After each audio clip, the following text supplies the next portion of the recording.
The J7W flies for Japan in War Thunder. Let's check it out.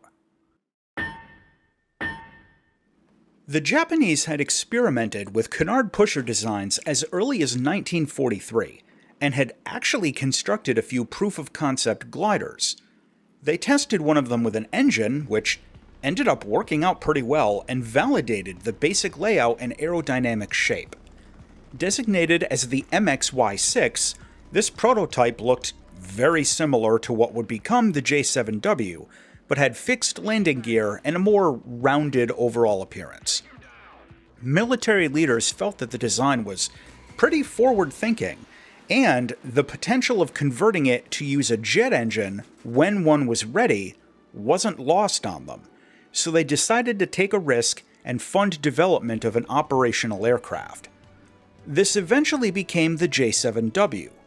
This was a Navy program, and the design work actually progressed fairly quickly, owing in large part to the work that was done with the earlier gliders. However, construction was another issue, as by this point in 1944, the war had turned against Japan, and resources were in short supply. The prototype wasn't ready until 1945, and ground testing revealed that there were some serious problems with engine cooling. An attempt was made at a first flight in July, but more problems revealed themselves during the takeoff run, and the pilot had to abort due to excessive engine torque and a premature aerodynamic pitch-up that led to a prop strike. The design defects were all corrected, and the first successful test flight took place on August 3rd. Only 2 additional flights were made before Japan's surrender.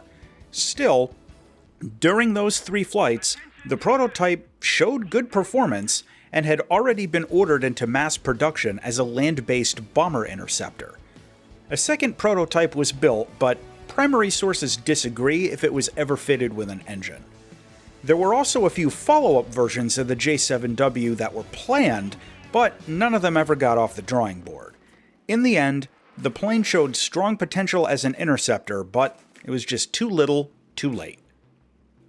What we get in War Thunder is the J7W1 Shinden, a fighter in rank 4 of the Japanese air tree with a battle rating of 6.0. The J7W is armed with a cluster of 4 Type 5 30mm cannons right up on top of the nose. The 1-second burst mass for this set of cannons is over 10 kilograms, which is just insane. The real catch, though, is that the plane only carries 60 rounds per gun, which isn't a lot of endurance, and the J7W runs out of ammo very quickly, without really strict trigger discipline and pro-level aiming. For ammo belts, you get the usual selection of the late-war Japanese prototype planes. I'm gonna make this easy though. Just take the tracer belt. All of the other belts contain at least 1 practice round that does essentially no damage. Meanwhile, the tracer belt is solid full of high explosive rounds with 59 grams of TNT equivalent. These hit incredibly hard, and almost any shot you connect with against an air target is going to cause a critical hit when you're using this belt. Against ground targets, again, use the tracer belt. You can kill light vehicles outright and cause a lot of superficial damage to heavier targets. For loadouts, the J7W can carry 2 or 4 60-kilogram bombs. These are basically dead weight. They do almost no damage against strategic base targets and only have a 2-meter blast radius. You need basically a direct hit, even to take out an AI-controlled artillery piece. And I don't say this very often, but the external weapons on this plane are really just useless. In terms of its flight performance, the Shinden is built for high-altitude combat. At lower levels, the news isn't very good. Despite being broadly in the superprop category, the acceleration isn't great, the rate of climb is pretty average, and its maximum speed isn't especially impressive. It doesn't turn very well below 500 kilometers an hour, and it's got really weird energy retention. In a sustained turn, there's an energy sweet spot right at around 360 kilometers an hour where you can hold a horizontal turn without losing speed. But the turn rate will be garbage. Now, there are two situations where the flight performance can be a bit more respectable. If you're fast, or if you're up high. Once the speed is over 500 kilometers an hour or so, the overall maneuverability gets significantly better, with turn rate and loop performance both noticeably improved by a pretty significant margin. If you can get up to high altitude, and by high I mean like 6,000 or 7,000 meters, the performance of the J7W drops off significantly less than most other planes it faces, and it's genuinely superior to most other stuff if you can get up that high and actually get into combat. The problem is, high-altitude combat like that just doesn't really happen in War Thunder very often, so there's a lot of wasted potential that you'll never get to use.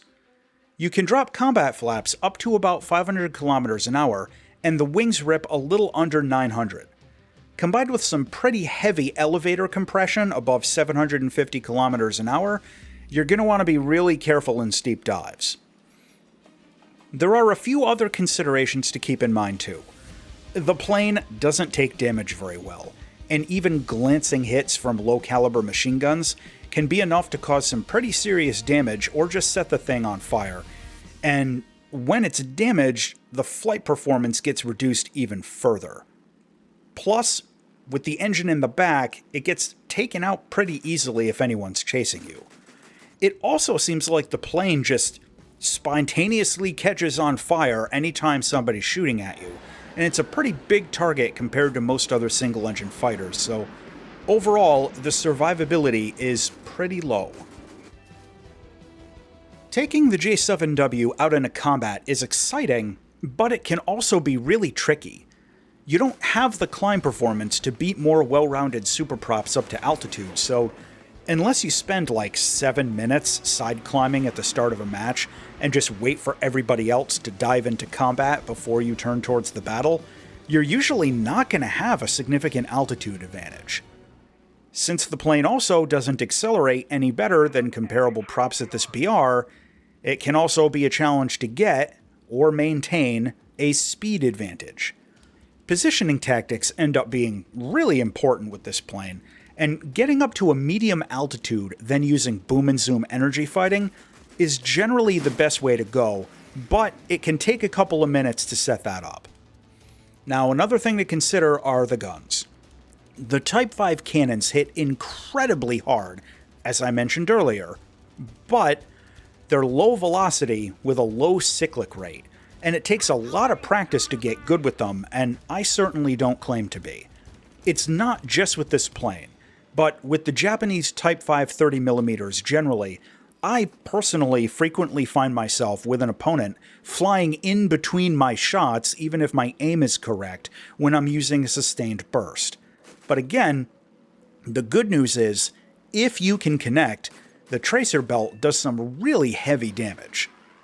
Having all the firepower right on the center line can make aiming a little bit simpler sometimes, but the plane tends to be a little unstable on the Z-axis, which can be annoying when you're trying to line up a shot.